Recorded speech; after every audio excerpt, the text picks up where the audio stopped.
Mateus capítulo 26, verso 50.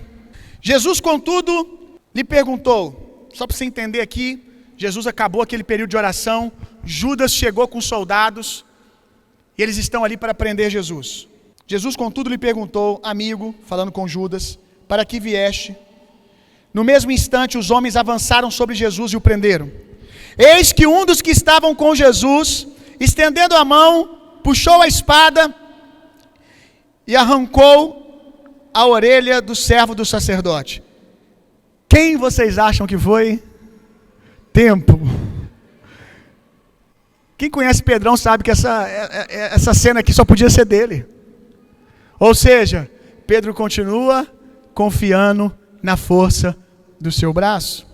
Mas Jesus lhe ordenou: guarda a sua espada, pois todos os que lançam mão da espada, pela espada morrerão. O que Jesus está ensinando? Um princípio: todo aquele que faz da sua força a sua segurança, vai morrer pela sua força. A gente já podia parar aqui, hein? Guarda isso. Ou imaginas tu que eu neste momento, Pedro, não poderia orar ao meu Pai, e Ele colocaria à minha disposição aqui mais de 12 legiões de anjos? Entretanto, como então assim se cumpririam as Escrituras que afirmam que tudo deve acontecer dessa maneira? Gente, o que Pedro fez aqui está cheio de boa intenção. Se nós não conhecêssemos o restante do texto, tivéssemos vendo a história se desenrolando diante de nós, talvez ao ver Pedro defendendo Jesus, a gente ia dizer: uau, esse cara é bom. Oh, esse cara é fiel.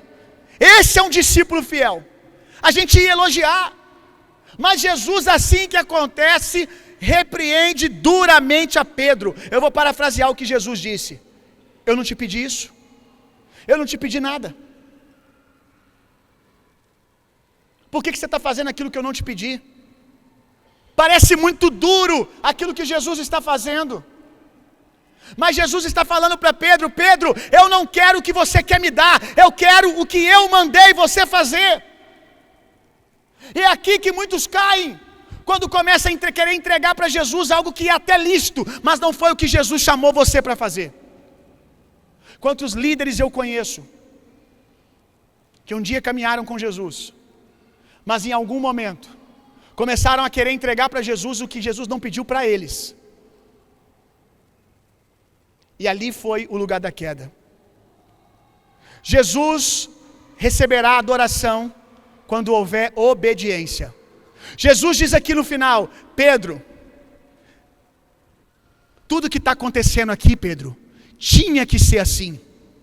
E às vezes nós temos que aceitar que algumas coisas estão acontecendo porque tem que acontecer, porque elas estão nos forjando, trabalhando no nosso caráter. Não pegue uma rota de fuga, quando o que você precisa fazer é permanecer no ambiente da pressão. Talvez porque com outro funcionou. Não, irmão. O que Jesus pediu para você? Talvez Jesus chamou você para ser um empresário, mas alguém disse: cara, você fala muito bem. Talvez alguém viu você manuseando a palavra. E infelizmente, em muitas comunidades e igrejas, qualquer um que prega bem, fala bem, automaticamente, pastor. Como se isso fosse ser pastor, e como se isso não fosse algo esperado de todo cristão maduro. E aí é por isso talvez que nós deixamos de ter médicos cheios do Espírito Santo que pregam bem, professores cheios do Espírito Santo que pregam bem, arquitetos que pregam bem, colaboradores de empresas que pregam bem, motoristas de ônibus que pregam bem, porque a gente pega alguém que fala bem, que prega bem, e fala: tu é pastor.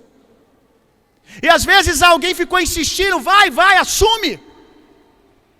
Talvez porque você era um empresário e alguém queria honrar você com um cargo. Isso não é honrar, isso é te empurrar para fora do seu propósito. E aí você aceitou, e aí você deixou de ser um bom empresário cheio do Espírito Santo, cumprindo o propósito de Deus, para se tornar um péssimo pastor. E talvez nem pastor mais, porque caiu, porque aceitou uma posição que Deus não te chamou. Mas você dizia: Mas eu queria pregar. E pregar é bom, sim ou não? A Bíblia diz que aquele que almeja o episcopado, óbvio, aquele que foi chamado, que quer ser pastor, excelente coisa almeja. Então o problema não está em querer ser pastor, o problema não está em querer ser empresário. A pergunta é: Deus te chamou? Ou te chamou para ser professor? Talvez você como líder, você olha as dores da igreja, aí você como uma mulher olha as dores da igreja e Deus não te chamou para isso, mas você diz: não, eu vou fazer dinheiro porque a igreja precisa de dinheiro. Você vai ouvir isso aqui que Jesus falou: eu não te pedi nada, não foi o que eu te chamei. A sua boa intenção não coopera com o propósito. Eu não te chamei para ganhar dinheiro e sustentar a obra e financiar o reino. Eu te chamei para ser um pregador da palavra, uma pregadora da palavra. Mas você está teimando comigo. Duas coisas acontecem quando essa teimosia chega. A segunda é pior. A primeira é muito esforço e nada funciona. Que também não quer dizer por si só que não seja o centro da vontade de Deus. Porque o centro da vontade de Deus tem problema também. Tem luta, tem guerra, tem rompimento. Mas pode ser. Não é o lugar que você deveria estar. Nada dá certo, nada flui. Porque você está teimando. Mas a segunda é pior. A segunda é quando tudo flui. A segunda é quando você é bem sucedido naquilo que Deus não te chamou. Mas lá no fundo do seu íntimo você sabe: eu não fui chamado para isso. Mas vai que eu dando resultado eu convenço Jesus. Afinal de contas eu estou aqui abençoando. E às vezes a maneira que você acorda um dia para descobrir que se perdeu, você já está longe demais. Aí você olha e talvez o sinal é os seus filhos, que estão se perdendo, e você pergunta a Jesus por quê, mesmo tentando fazer tantas coisas. O Senhor diz: porque eu chamei os seus filhos para ter um pastor. Eu chamei o seu filho para você ter essa posição. Eu contava que você instruísse ele nisso, mas você rompeu lá atrás para fazer a sua vontade, por melhor que ela fosse. Não negocie o propósito de Deus para você. Deixa eu dizer uma coisa para você aqui. O problema não está na armadura de Saul. Quantos aqui conhecem a história do rei Davi na Bíblia? Quantos viram a série Davi? Tudo bem. Tem gente que leu a Bíblia, tem gente que viu a série. Mas eu acho que todos vocês já ouviram falar da história de Davi. Tem um momento lá que Davi diz que vai derrubar Golias. E aí Saul, o rei vigente, ele fala: tudo bem, Davi, vá lá. Mas ele pega a sua espada e a sua armadura e dá para Saul. Dá para Davi, desculpa, Saul dá para Davi. Davi até tenta vestir a armadura, mas a armadura de Saul não ficou boa nele. E aí eu já vi muita gente demonizar a armadura de Saul. Gente, o problema não é a armadura de Saul. A armadura de Saul, ela já protegeu Saul muitas vezes. Ela já foi útil para Saul. Esse é o ponto. Ela é a armadura de Saul. Você tem que aprender a admirar o que os outros fazem. Dessa maneira, você olha e você vê: uau, cara, você prega muito bom, você é um bom pastor, que coisa linda. Aí o outro fala: Deus tem isso para você também. Você: não, peraí.